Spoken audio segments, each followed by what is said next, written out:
It's Mark from Top Local Lead Generation. We're here with Mr. Bernie Pollock, Pollock Automotive in Vancouver, award-winning auto repair shop. How are you doing today, Bernie?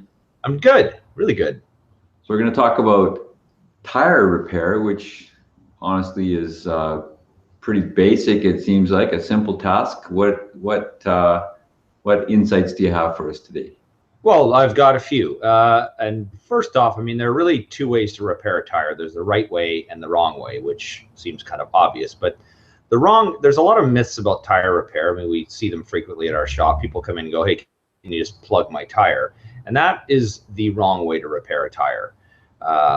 There is instances where that might be the right way, but I'll talk about that later. But generally speaking, that is the wrong way to repair a tire. Now, what a plug is, it's a simple repair. You probably don't even have to take the tire off the rim. I honestly never done one. We don't even have any plugging equipment in our shop, but it's really simple. I mean, you can do it yourself.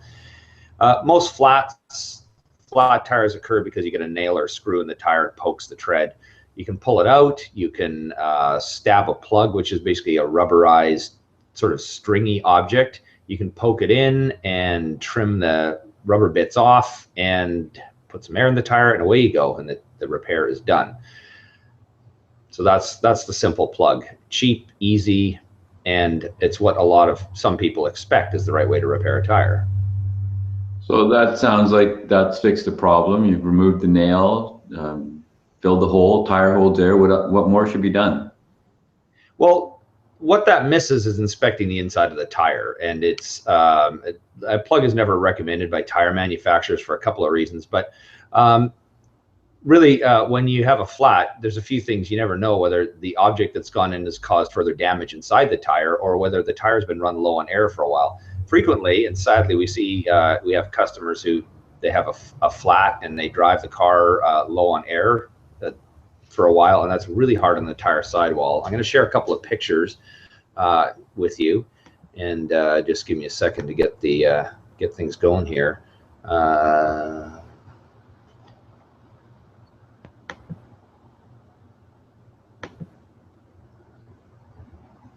Things are moving slower than usual sometimes. Okay, here we go. So let's get the share going here. So that is a damaged tire sidewall. This is the tire with the removed from the rim. It had a nail right in the center of the tire tread, which we thought, oh great, we can, nice simple fix, pull the tire off the rim. And what we found was this big gouge in the inside of the tire. This occurs because the tire has been run low on air and the rim is actually rubbing in the wrong spot on the sidewall and cuts a groove in the sidewall. Also, this is what else we found inside. We always find this alongside when there's a gouge, there's chunks of rubber that have been, little granules of rubber that have been worn out of the tire. Obviously, I mean, it's dangerous. If you leave this tire, you just fix it. So you put a plug in, you drive. You're driving on a time bomb. You never know when this tire is going to blow out because the sidewall has been severely compromised. And probably the worst time it's gonna, or when it's gonna happen, is when you're going around a corner on a highway at a high speed and it's gonna blow out. So that's the time you want it to happen least. So that's one very big reason why you want to take a tire off a rim and inspect it and repair it properly. We've also had tires where the nail goes into the tire and it looks, oh, no problem, shouldn't be badly damaged. You pull it out and the nail's kind of wobbled around and actually gouged holes in the sidewall as well. So it isn't leaking air, but it's compromised the sidewall and the safety of the tire. So what do you do to repair a tire? Well, proper tire repair involves, as I said, we remove the tire from the rim and then we use a plug, a patch plug or a patch. And these are basically, I'll share another photo of, let's get this going here. Okay, share. This is the best tire repair. This is a patch plug. Once you remove the nail or screw from the tire, clean out the hole, and sometimes you have to drill a tiny little bit larger hole with a special tool. Then we can insert this patch plug, which is glued into place, and it's an awesome repair. It really, you never have another problem with the tire. It patches it, prevents the air from leaking out, and plugs the hole, so it prevents any moisture or anything sharp from getting back in. And for any larger holes, this is the way to go. Anything smaller, just a simple glued on patch works really well. So if I have a damaged tire, can I just replace one tire? Well, yes and no. It really depends on the condition of the tire. Just before I get into that, I want to share one other photo with you, and that is, sometimes you can't repair a tire for one other reason, and that is because the nail or a fending object is too close to the side of the tire. And we just happen to have a car that came in this week with such a problem. This picture here is of the tread of the tire. It's the red arrow is pointing towards a bunch of bubbles, and that's we put a spray on a tire to find the leak, and that's all those bubbles are from a tiny little nail that's gotten into the tire. Unfortunately, it's actually gone around the edge of the tread towards the sidewall, and the yellow arrow is sort of pointing to the edge of the sidewall. All that greenish stuff is just a tire crown we put to mark the hole. But this hole is too close to the sidewall, and this tire is sadly junk.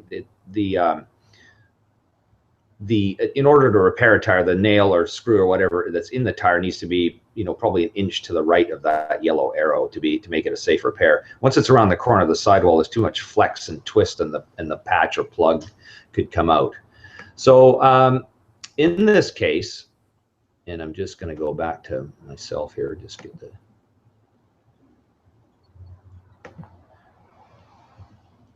In this case, sorry, technology is getting a little clunky for me this morning. So in terms of replacing tires, yes. So sometimes you can just replace the one tire, but it really depends on several things. What condition are the tires? On this vehicle that I just showed, it's a Ford Explorer with about 17,000 kilometers. The tires are almost new, so we can just replace one tire and it'll work fine. But if the tires are half worn, you really don't want to be putting a brand new tire on a vehicle like that. You need to keep the tread wear matched pretty close to what's on the car, and it definitely needs to be the same tread design. So depending on with anti-lock brake systems and all-wheel drive vehicles, some are all-wheel drive, some aren't, but with anti-lock brake systems, it's really critical to have the same kind of tires. Otherwise, the anti-lock brakes will be overactive and you'll actually lose your stopping power. Anything else? Well, just one final thought. I mean, on plugs, I mean, there is probably the one occasion where having a plug is probably a good thing is if you're having to be on an off-road trip somewhere and you're on a long gravel road and your rock, pokes a hole through your tire. Having a plug kit and an air compressor is probably the only way you're going to get out of there. So that's a really it's a pre-thought out idea. You have to have equipment and tools with you, but that to me is the only time that's really worth plugging a tire. Otherwise, stick to having your tire repaired properly. And when you come into a shop to have it repaired, ask how are you going to repair my tire, and insist that it's done right. And that's all I have to say about flat repairs today. Great, thanks, Bernie. Talking with Bernie Pollock, Pollock Automotive, 15-time winners of Best Auto Repair in Vancouver as voted by their customers. You can reach them at pollockautomotive.com or give them a call to book your appointment, 604-327-7112. Thanks.